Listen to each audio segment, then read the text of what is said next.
State investigation agency Jammu ने पाकिस्तान आधारित हिजबुल मुजाहिदीन के आतंकवादी मोहम्मद हुसैन खतीब खिलाफ भद्रवाज कार्रवाई लिए अदालत के आदेश की किया लागू।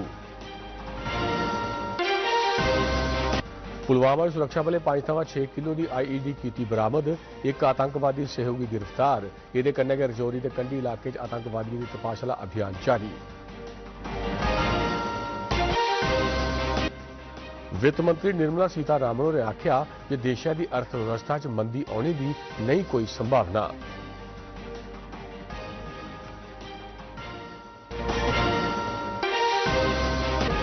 जम्मू कश्मीर के पर्यटन उद्योग की G20 के आयोजन करने थोक अंतरराष्ट्रीय पंछान। सरकार TRC जम्मू तो श्रीनगर च टूरिस्ट हेल्पलाइन कायम करने के दिते निर्देश।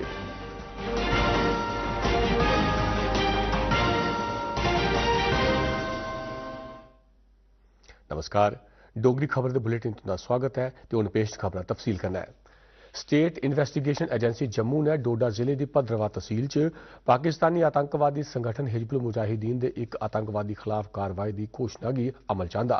इस आतंकवादी की पछाण मोहम्मद हुसैन खतीब के तौर पर हुई है तो SIA की एक मामले च तलाश ही। इस मामले साबका मंत्री जतिंदर सिंह उर्फ बाबू सिंह भी जांच का सामना करार देन ते इसलै कोट भलोहाल की सेंट्रल जेल च बंद न।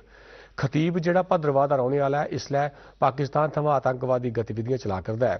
SIA ने भद्रवाह च उसकी संपत्ति जब्त करने की प्रक्रिया शुरू की है। इस संबंध में मस्जिद महल्ले च उसदे आवास पर पोस्टर लाई दिते गए हैं। एह्दे शा पैह्ले SIA ने अदालत थमां लोड़चदे आदेश हासिल किए। अदालतै खतीब गी 30 दिन का समा दिता है तो अदालत सामने पेश होइए मुकदमे का सामना करने लई आख्या है। इत्थै भी दस्सना जरूरी है कि हिजबुल मुजाहिदीन के आतंकवाद तरीक अहमद मल्ला निवासी बुंडजो पुलवामा ते एक होर आतंकवादी किफायत रिजवी निवासी HMT श्रीनगर खिलाफ भी यह प्रक्रिया शुरू की गई है। सुरक्षा बलें एक बड़ी वारदात की नाकाम करते हुए तकरीबन 5-6 किलो के वजन की एक IED बरामद की है। कश्मीर जोन पुलिस मुजब पुलवामा पुलिस ने एक आतंकवादी समर्थक इशफाक अहमद वानी निवासी अड़ीगाम पुलवामा की हिरासत ली है और थमां तकरीबन 5-6 किलो वजन की एक IED बरामद की है। पुलिस ने इस संबंध में मामला दर्ज कर जांच शुरू कर दी है। रजौरी के कंढी इलाके च आतंकवादियों की तुप्पी कड्ढने लिए चलाया गया अभियान जारी है। कल एक टाकरे च एक आतंकवादी मारिया गया तो एक दूआ जख्मी हुआ हा। शुक्रवार इस इलाके च आतंकवादी हमले मगरा तलाशी अभियान ऑपरेशन त्रिनेत्र चलाया गया है।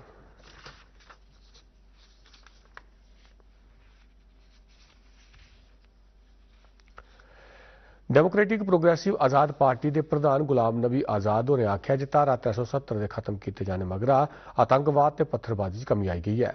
उन्हें आख्या कि भावें लोगों के हित च नहीं है पर ये कन्नै आतंकवाद ते पत्थरबाजी का खात्मा जरूर हुआ है। उन्हें रजौरी ते पुंछ की घटना पर चिंता प्रगट करते हुए आख्या कि आतंकवाद कन्नै कुसै दा भी भला नहीं हो सकता।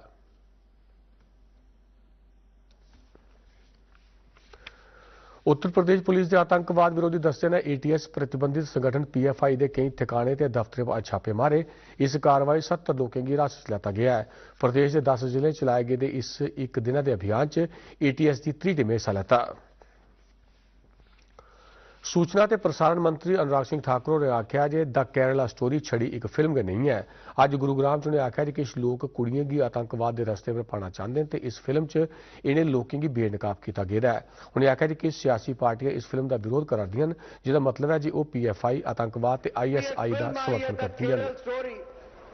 द केरला स्टोरी में दिखाया गया है कि आतंकवाद में और आतंकवाद को बढ़ावा देने के लिए हिंदू और क्रिश्चियन बेटियों को कैसे बहलाकर फुसलाकर उनको जोड़ा जाता है अपने साथ। अगर वो हां कर दे तो आतंक के रास्ते पर जाने के लिए मजबूर हो जाती हैं। अगर वो ना कर दे तो उनको गोली मारने तक का काम भी कर दिया जाता है। कुछ राजनीतिक दल ऐसे हैं वो इस फिल्म का विरोध करते हैं।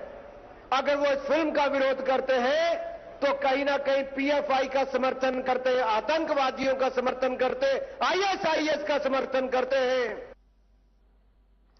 बीजेपी के सीनियर नेता ते प्रधानमंत्री श्री नरेंद्र मोदी ने आज शिवमोगा कर्नाटक च एक जनसभा की संबोधित किया। उन्हें बेंगलुरु की जनता से उनके रोड शो च बड़ी मती गिनती शामिल होने लिए आभार प्रकट करते हुए आख्या जे बेंगलुरु के लोगों जिहड़ा प्यार ते विश्वास उनके पर प्रकट किया है वो उनके दिलै गी छूई गया है तो सदा कर्नाटक के आभारी रहंगन। इससे पहले प्रधानमंत्री मोदी ने बेंगलुरु च होए दे रोड शो दौरान 5 विधानसभा हल्के च अज उन्हें चुनाव प्रचार किया।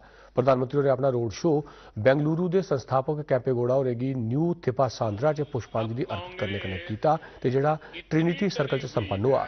बेंगलुरु सेंट्रल के सांसद पीसी मोहन ते केंद्रीय मंत्री राजीव चंद्रशेखर होर प्रधानमंत्री उनके कन्नै रोड शो दौरान खुली जीप सवार है। प्रधानमंत्री उनके रोड शो ने 6 किलोमीटर का सफर तय किया जिस दौरान मती गिनती च लोकें शानदार प्रतिक्रिया प्रकट की। बीजेपी के कई स्टार प्रचारकें आज कर्नाटक च चुनाव अभियान चलाया। गृहमंत्री अमित शाह ने बेलगावी दक्षिण विधानसभा हल्के च अज एक रोड शो च हिस्सा लैता तो कांग्रेस महासचिव प्रियंका गांधी वाड्रा ने मूड बिदरी थार एक जनसभा की संबोधित किया। छत्तीसगढ़ के मुख्यमंत्री भूपेश बघेल ने भी चुनाव प्रचार च हिस्सा लैता। एक ही आवाज आ रही है, ई बारिया निर्धारा, ई बारिया निर्धारा।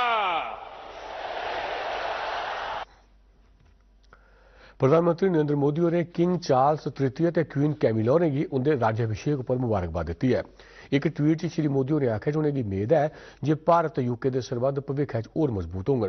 उपराष्ट्रपति जगदीप धनखड़ ते उनकी पत्नी डॉक्टर सुदेश धनखड़ ने लंदन च राज्याभिषेक समारोह हिस्सा लैता। वित्त मंत्री निर्मला सीतारामन ने आख्या जे दुनिया भर की कई विकसित अर्थव्यवस्थाएं के मंदी का शिकार हो जाने के बावजूद भारत च नई संभावना बिल्कुल नहीं है।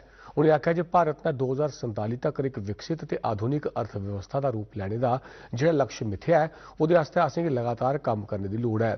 कल बेंगलुरु च एक समारोह च उन्हें आख्या जे भारत इसलिए दुनिया की 5वीं सबने शा बड़ी अर्थव्यवस्था है तो इसी 3 नंबर पर ले जाने ते होर सुधार करने तक अस आराम करने नहीं बैठी सकते।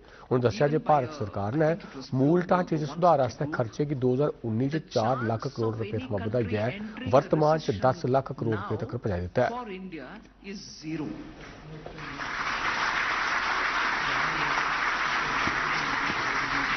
And if it is zero, can we just sit with complacency and say, all right, we are zero, no problem, we won't get into recession, we are all right?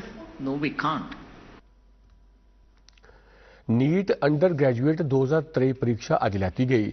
Under graduate medical courses दाखिल ਲਈ होने लिए यह परीक्षा देश के ਵੱਖ-ਵੱਖ शहरों के अलावा देश के बाहर 14 शहरों दोपहरी 2 बजे से संझा 5:20 तक चली।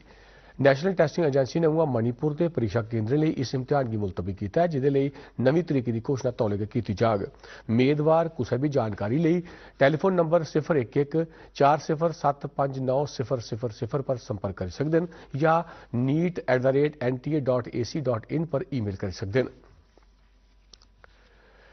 जम्मू कश्मीर च आने वाले पर्यटकों की सुविधा लिए TRC जम्मू ते श्रीनगर च हैल्पलाइन ते शिकायत निवारण सुविधा कायम किए जाने लिए secretary tourism doctor Saeed Abid Rashid Shah ने निर्देश दिते। ये निर्देश पर्यटन उद्योग कन्नै जुड़े दे बक्ख-बक्ख धड़े कन्नै लगी दी बैठकें मगरा दिते गए। कश्मीर च G20 के आयोजन बारे उन्हें दस्सिया जे इहदे कन्नै मुकामी पर्यटन उद्योग गी बड़ा मता बढ़ावा थ्होग ते विश्व स्तर पर जम्मू कश्मीर के पर्यटन उद्योग की पहचान कायम होग। उन्हें बक्ख-बक्ख पर्यटन स्थलें पर सुविधाएं ते सेवाएं सुधार किए जाने पर जोर पाया।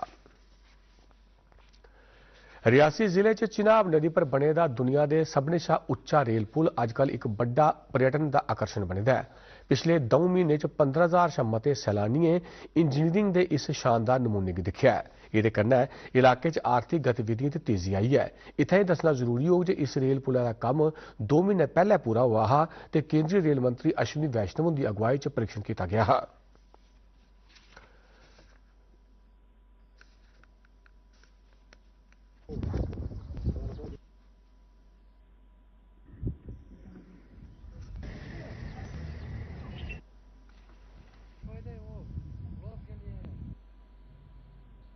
हमें पता चला कि ये दुनिया का सबसे बड़ा ब्रिज है और मैं इसके लिए गवर्नमेंट को मुबारक करना चाहता हूं और इंजीनियर्स ने जिन्होंने हार्ड वर्क किया हुआ है सबको कांग्रेचुलेशंस बोलना चाहता हूं क्योंकि इन्होंने बहुत मेहनत करके ब्रिज बनाया हुआ है।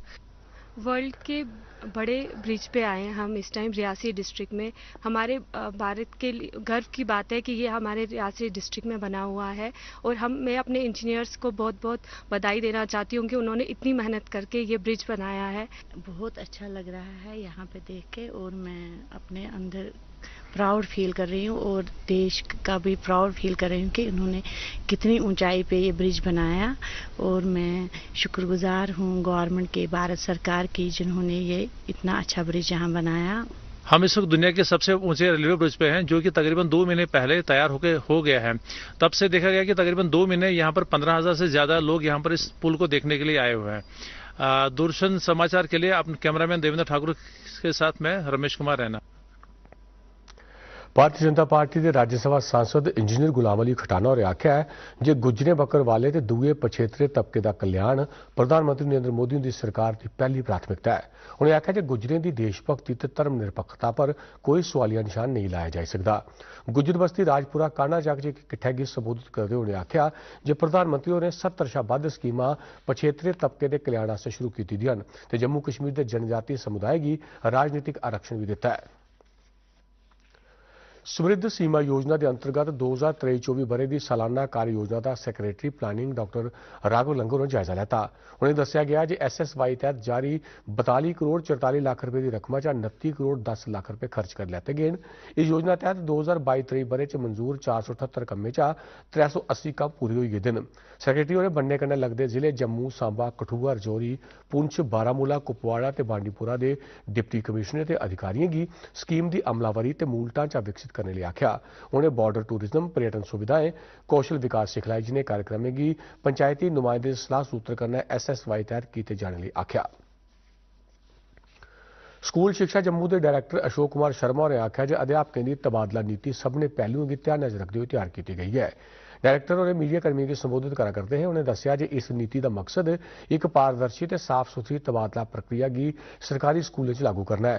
डायरैक्टर ने इस संबंध में सवालों के जवाब भी दिते। उन्हें प्राइवेट स्कूलों की सरकार के दिशा निर्देशों का पालन करने लिए आख्या। उन्होंने दस्या जे अध्यापकों की नवीं तबादला नीति बारे कुसै भी शुबे की दूर करने लिए उनके दफ्तर या जिले के सबने CEO के दफ्तर सबने का स्वागत किया जाएगा। नवदल तीर्थ यात्रा उत्सव के संबंध में अज नवदल तराल च पंडित समुदाय आसेआ भूमि पूजन किया गया। इस मौके पर हवन ते विशेष पूजा का आयोजन किया गया ते जम्मू कश्मीर के देश की भलाई लिए प्रार्थना की गई। मकामी मुस्लिम समुदाय के लोगों भाईचारे की मिसाल करते हुए समारोह में हिस्सा लिया।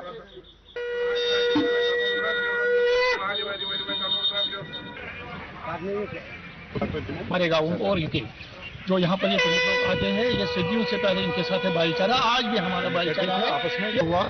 जब इनके लोग यहाँ के लोगों के सहयोग से इन्होंने हमें बड़े मदद की। आइए, आप आइए, इधर करिए, ये आपका असल जगह है, आपकी जगह है, इधर बनाए, ये संभालिए, इसको करिए। हम काफ़ी देर के बाद अब आजकल हम ये कंस्ट्रक्शन कर रहे हैं आफ्टर 30 ईयर्स के बाद हमारे, और ये सब तभी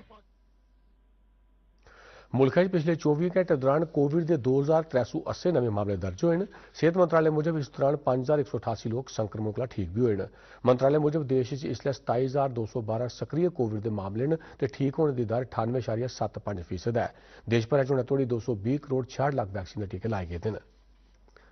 तो इस खबरें का बुलेटिन साढ़े YouTube channel www.youtube.com/DD News Jammu पर देखी सकते हो। इस अलावा तुम साढ़े चैनल YouTube के QR कोड की स्कैन करिए देखी सकते हो। तो तापमान मौसम विभाग की सूचना मुझे पिछले 24 घंटे दौरान जम्मू का बदोबद तापमान 31.8 डिग्री सेल्सियस से घट्टो घट्ट 16.1 डिग्री सेल्सियस रिकॉर्ड किया गया। तखीर की खास खबर एक बार पड़ती है। स्टेट इन्वेस्टिगेशन एजेंसी जम्मू ने पाकिस्तान आधारित हिजबुल मुजाहिदीन के आतंकवादी मोहम्मद हुसैन खतीब खिलाफ भद्रवाज कार्रवाई लिए अदालत के आदेश किया लागू। पुलवामा सुरक्षा बले 5.6 किलो की IED की बरामद, एक आतंकवादी सहयोगी गिरफ्तार। ये कन्नै रजौरी के कंढी इलाके आतंकवादी तपाशला अभियान जारी। वित्त मंत्री निर्मला सीतारमण ने आख्या देश की अर्थव्यवस्था मंदी होने की नहीं है कोई संभावना तो जम्मू कश्मीर के पर्यटन उद्योग की G20 के आयोजन करने थोक अंतर्राष्ट्रीय पहचान। खबर इस बुलेटिन बस इन्ना गया। आज्ञा दियो, नमस्कार।